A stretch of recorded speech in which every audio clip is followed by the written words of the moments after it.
சின்ன மருமகள். நாளைக்கு என்ன நடக்க போகுது அப்படின்னா, இங்க சாவித்திரிக்கு ஒரே யோசனையா இருக்கு. தமிழ்ச்செல்வி எப்படி அவ வயித்துல ஒரு கரு கலையாம இருக்கு?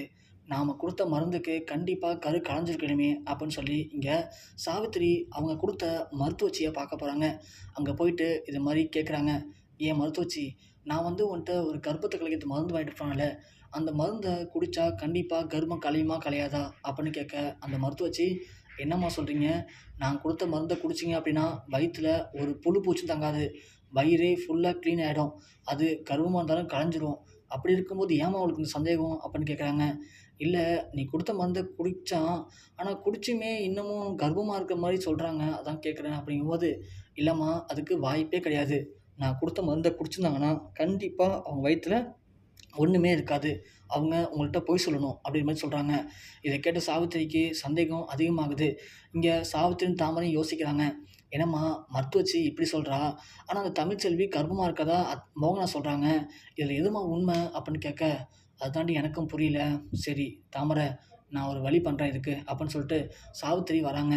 வந்தா இங்க அப்பத்தா, அப்புறம் மலரு, தமிழ்ச்செல்வி 3 பேரும் பேசிட்டு இருக்கிறத பார்க்குறாங்க. பார்த்த உடனே இங்க நம்ம சாவித்திரி சொல்றாங்க, மலரு, அந்த ட்ரெஸ்ஸுலாம் அயர்ன் பண்ண குடுக்குற ட்ரெஸ்லாம் அங்க இருக்கு. அதெல்லாம் எதுலாம் அயர்ன் பண்ண குடுக்கணுமோ எடுத்து குடு. அப்புறம் ட்ரெஸ்ஸு சிலது காய வைக்காம அப்படியே இருக்கு பாரு. அதெல்லாம் போய் காய வை. இங்க என்ன உட்காந்துருக்க?" அப்படின்னு சொல்ல, அப்பத்தா உடனே, "என்னடி, ஏன் அயர்ன் பண்ணுறதுக்கான ட்ரெஸ்ஸ கூட நீங்க எடுத்து தர மாட்டீங்களா? ஏன் உன் பொண்ணு என்ன பண்றா? அத விட்டுட்டு இந்த வீட்டு மருமகளே வேலை வாங்கிட்டு இருக்கீங்க." அப்படின்னு சொல்ல, இங்க சாவித்திரி உடனே, "என்னம்மா இப்போ தப்பாவா சொல்லிட்டேன்? இது என்ன ட்ரெஸ்ஸு தான் எடுத்து குடுக்க சொன்னேன். அதுக்கு என்னம்மா பிரச்சனை உனக்கு இப்போ?" அப்படின்னு கேட்க, "அவளுங்கலாம் இந்த வீட்டு மருமகடி. அப்படி இருக்கும்போது அவள என்னமோ வேலைக்காரி மாரி போட்டுலாம் வேலை வாங்குறீங்க." அப்படின்னு சொல்லவும், "அம்மா, இப்ப என்னம்மா நான் பண்ணிட்டேன்?" அப்படின்னு சொல்லவும், அப்பத்தா உடனே, "ஃபர்ஸ்ட்டு இந்த வீட்டு வேலை செய்யறதுக்கு 2 பேர அழைச்சிட்டு வரேன் மொதல்ல, இருங்க." அப்படின்னு சொல்லிட்டு அப்பத்தா உள்ள போறாங்க. உடனே சாவித்திரிங்க, எப்ப பார்த்தாலும் இந்த அம்மாவுக்கு நம்மள எல்லார் முன்னாடியும் அசிங்கப்படுத்துறது வேலை அப்படின்னு சொல்லிட்டு, இங்க சாவித்திரி நிக்கிறாங்க. மலரும் போயிட்டு அயர்ன் பண்ண ட்ரெஸ்லாம் எடுத்து வச்சுட்டு, துணி காய வைக்க மாடிக்கு போறாங்க.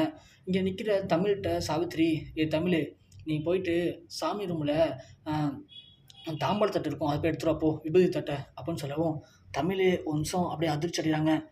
அப்படியே ஒரு நிமிஷம் ஸ்டன்னா நிக்க, சாவித்திரி உடனே, "என்னடி அப்படியே நிக்கிற?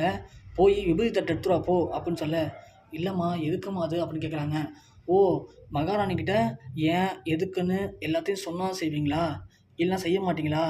நான் சொல்றது செய்டி போடி. போயிட்டு விபூதி தட்ட எடுத்துட்டு வா போ." அப்படின்னு சொல்ல, தமிழும் யோசிச்சிட்டே போறாங்க. ஆஹா! இவங்க எதுக்காக விபூதி தட்ட கேட்குறாங்க? ஒரு வேள தட்டு எடுத்துட்டு வந்து நம்மள எதுவும் சத்தியம் பண்ண சொல்லுவாங்களோ அப்படின்னு தமிழு பயந்துகிட்டே போய் விபூதி தட்ட எடுத்துட்டு வராங்க. இவங்க விபூதி தட்ட எடுத்துட்டு போறத இங்க நம்ம அப்பத்தாவும் பார்க்குறாங்க. "இவ எதுக்கு இந்த நேரத்தில விபூதி தட்ட எடுத்துட்டு வெளியில போறா? இப்ப தான் வந்து படுத்தோம். படுத்த உடனே இவ போறத பார்த்தா சரியில்லையே!" அப்படின்னு சொல்லிட்டு அப்பத்தா அப்பதான் பொறுமையா எந்திரிக்கிறாங்க. என்ன நடக்குதுன்னு பார்க்கலான்னு சொல்லிட்டு. இங்க அ தமிழு விபூதி தட்ட எடுத்து வந்த உடனே, இங்க சாவித்திரி அந்த கற்பூரத்த கொளுத்துறாங்க. கொளுத்திட்டு தமிழுக்கு நேரா நீட்டி, "தமிழு, ஹாஸ்பிட்டல்ல என்ன சொன்னாங்க? உண்மைய சொல்லு.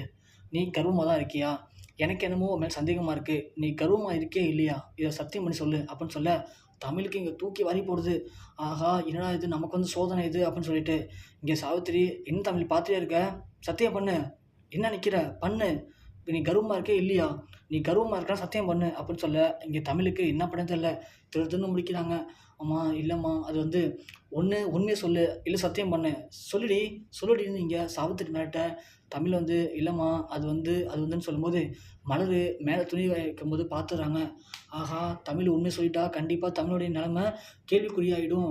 இத சும்மா விடக்கூடாது அப்படின்னு இங்க மலரு டக்குன்னு காய வைக்க துணிய கீழ போட்டுர்றாங்க. போட்டுட்டு அவங்க நவுந்துர்றாங்க. இங்க தமிழும், இல்லம்மா அது வந்துன்னு சொல்லி வாய எடுக்கும்போது கரெக்ட்டா துணி வந்து தட்டுல விழுது. விழுந்த வேகத்துக்கு சாவித்திரி தட்ட கீழ போட்டுர்றாங்க. கீழ போட்ட வேகத்துக்கு துணி பத்திக்குது. உடனே சாவித்திரிக்கு என்ன பண்ணன்னு தெரியல. தமிழும் சாவித்திரியும் பக்கத்துல இருக்கிற ஒரு துணிய எடுத்து அத போட்டு அடிச்சு அமுக்கிறாங்க. கரெக்ட்டா அப்பத்தாவும் அப்ப வந்துர்றாங்க. வந்தோனே, "என்னடி இது? ஏதுடி துணி இங்க பத்திக்கிட்டு இருக்கு?" அப்படின்னு சொல்ல, "அம்மா தெரியலம்மா. மாடில துணி காய வைக்கும்போது கீழ வந்துருச்சு போலம்மா." அப்படின்னு மலர் வந்துர்றாங்க. மலர் வந்து சொல்ல துணியும் அமுச்சுர்றாங்க. உடனே அப்பத்தா கேட்குறாங்க, "துணி வந்து மாடில விழுந்து பத்திக்கிச்சு ஓகே. இந்த நேரத்தில எதுக்காக இப்போ நீங்க விபூதி தட்ட கொண்டு வந்து இங்க வச்சு கற்பூரத்தலாம் கொளுத்திருக்கீங்க? என்ன நடந்துச்சு?" அப்படின்னு கேட்க, சாவித்திரி திரு திருன்னு முழிக்கிறாங்க.